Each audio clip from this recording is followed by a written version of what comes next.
დღემშვიდობისა ბატონებო და ქალბატონებო, ზაფხულში არ ვიაქტიურე, მოგეცით საშუალება რომ დაგესვენათ, გარუჯულიყავით, ზღვაზე, მთაში, მოკლედ გესიამოვნათ იმ პერიოდით, რასაც ქვია ზაფხული და ყველას გვიყვარს ამ პერიოდში დასვენება. თანაც როგორც მოგახსენებდით და ჩემი პროგნოზი როგორც ყოველთვის ხედავთ რომ მართლდება კორონასთან დაკავშირებით. მზის სხივები, ძლიერი სხივები საკმაოდ მალე კლავს ვირუსს და არა მარტო კორონას, ყველანაირ პრაქტიკულ ვირუსს და პრაქტიკულად და ისეთი აფეთქებები და სასწაულები არ იყო, თუმცა იყო რამდენიმე შემთხვევა მოიხსენება და ესეც როგორც მეკითხარით, კლასტერული ტიპის გადაცემასთან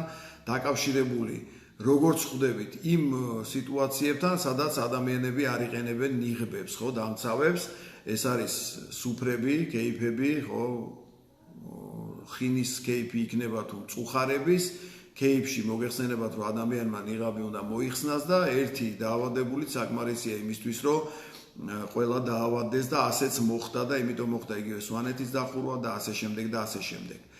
ანუ ჩემი ჩართვის დღევანდელი მიზანი რა არის? მეც გახდით ზღვაზე, ბათუმში და ძალიან სამწუხაროა ის, რასაც შევესწარი და რასაც უყურე,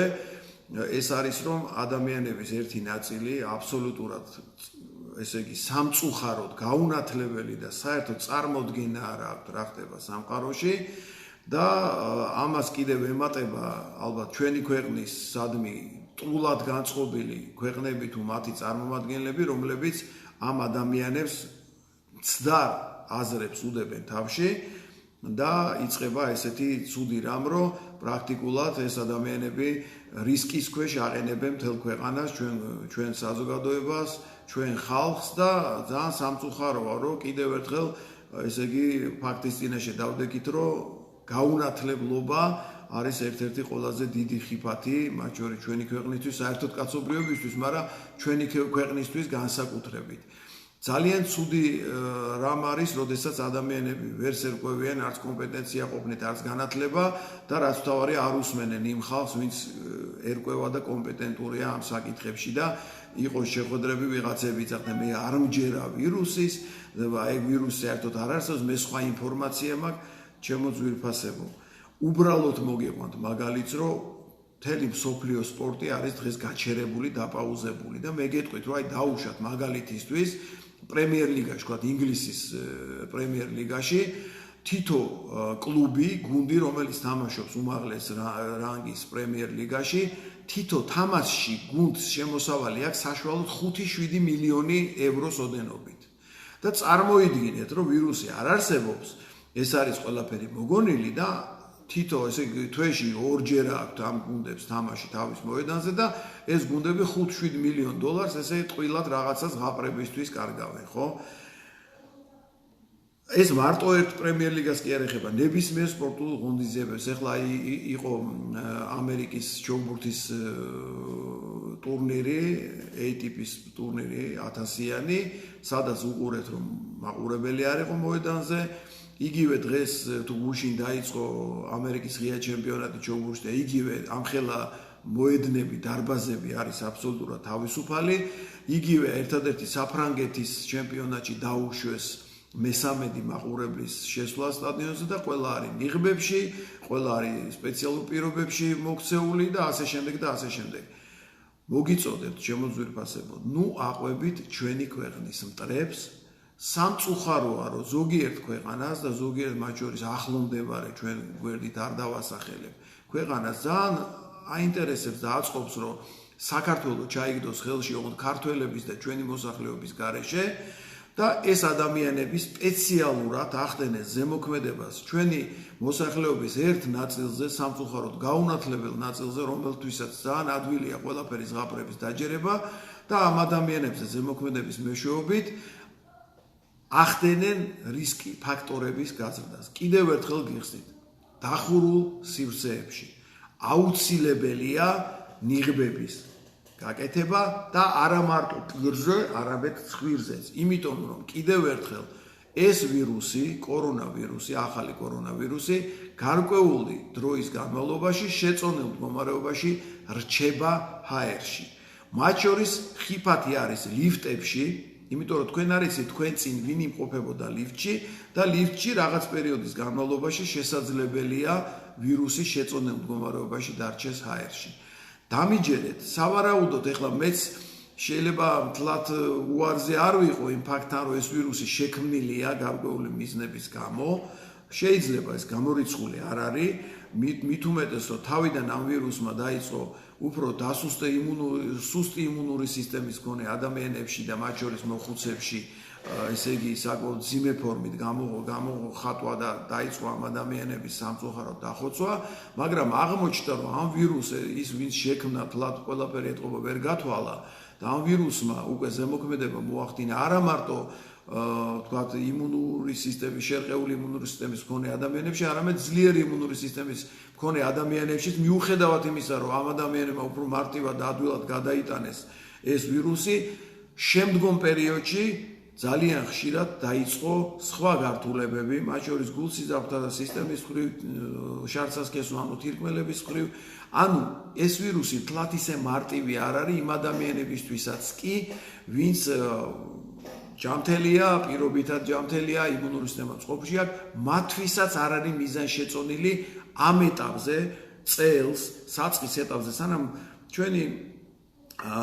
ორგანიზმი თვითონ ვირუსიც სანამ რაღაც ადაპტაციას არ მოახდენს, სანამ ჩვენც არ მივეჩვევით ამ ვირუსს, სასურველია, რაც შეიძლება გვიან გადავიტანოთ ნებისმიერ ჩვენთაგანმა და ერთადერთი ფორმა დაცვისა დღესდღეობით, რომელიც ცნობილია, ეს არის ნიღაბი. თუ ორ ადამიანს შორის ურთიერთობის დროს ორივეს უკეთია ნიღაბი სრულფასოვნად, პირზეც და ცხვირზეც და დისტანცია არის არანაკლებ 1 მეტრა ნახევარი, გადადების ალბათობა თითქმის 0-ის ტოლია. თუ რა თქმა უნდა, თან ეს კონტაქტი არ გრძელდება ძალიან დიდი ხნის განმავლობაში, თქვა 10-15 წუთი და უფრო მეტი, გადადების ალბათობა არის თითქმის 0. კიდევ ერთხელ გიხსნით, ბევრმა მეცნიერმა აღიარა, რომ ამ ვირუსის გადადების ერთ-ერთი მთავარი წყარო მთელ მსოფლიოში ეს არის კლასტერული ტიპის გადაცემა, როდესაც მოხდება ადამიანების შეკრების ადგილში ერთი დაავადებული მაინც და ამ ადამიანებს არ აქვს დაცვის საშუალებები და როგორც წესი უმეტეს შემთხვევაში ეს არის ის ორგანიზაციები და ის ადგილები, სადაც ადამიანები იკვებებიან. ეს არის სუფრები, კაფეები, რესტორნები, დახურული სივრცის, იმიტომ რომ არის კაფეები, რომელიც ჰაერზეა, ღია ცის ქვეშ არის, იქ ალბათობა გადაცემის მკვეთრად ნაკლებია, მით უმეტეს იმ პერიოდში, როცა არის მაღალი ტემპერატურა და პირდაპირ მზის სხივები, ზაფხულის პერიოდში ესეთი ხიფათი არის ნაკლები. მაგრამ როდესაც აცივდება უკვე ღია ტიპის კაფეებიც, ნაწილობრივ დახურულებიც კი უკვე გარკვეულ რისკებს მოისაზრებს თავის თავში. ამიტომ ძალიან გთხოვთ, ნუ აყვებით ჩვენი ქვეყნის მტრებს და არის ზოგიერთი ქვეყანა, სადაც ეს პანდემია ძალიან მკვეთრად არის გამოხატული, ბევრი ადამიანი ავადდება, ბევრი იხოცება. არის ესეთი ქვეყნები, რომელთაც ერთი მომენტი რომ შურთ, რომ ჩვენთან ესეთი სიმშვიდეა, მეორე რომ ზოგიერთ ქვეყანას სტრატეგიული თვალსაზრისით აინტერესებს, რომ ჩვენი ქვეყნის მოქალაქეები ნაკლები დარჩენ და უფრო ადვილად დაიპყრონ ჩვენი ქვეყანა, რამდენადაც არ უნდა გაგეცინოთ ასია. ამიტომ ხდება ცრუ ინფორმაციის, დესტრუქციული ინფორმაციის შემოტანა და განსაკუთრებით ადვილად წამოეგება ამ ინფორმაციას ჩვენი მოსახლეობის გაუნათლებელი ნაწილი. ძალიან სამწუხაროა, იმიტომ რომ მე ამას უყურებ ბათუმში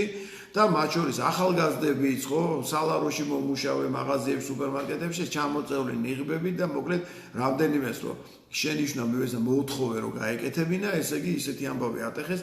კიდევ ერთხელ, სახლში რაც გინდათ ის გიქნიათ, თუ გინდათ თავით გადმოხტარხართ საერთოდ, მაგრამ საზოგადოებრივი შეკრების ადგილებში, დახურულ სივრცეებში, როდესაც სხვას უქმნით ხიფათს, კეთილი ინებეთ, გაიკეთეთ ნიღაბი, და ზოგიერთი მე ნიღაბი მაწუხებს, ვერ სუნთქავ, იცით რა, ამდენი წლის ექიმი ვარ და ქირურგი ვარ და მე არ მახსოვს შემთხვევა, მით უმეტეს ოპერაციაზე ხანდახან 6-7 საათი მდგარ ვარ, მე და მთელი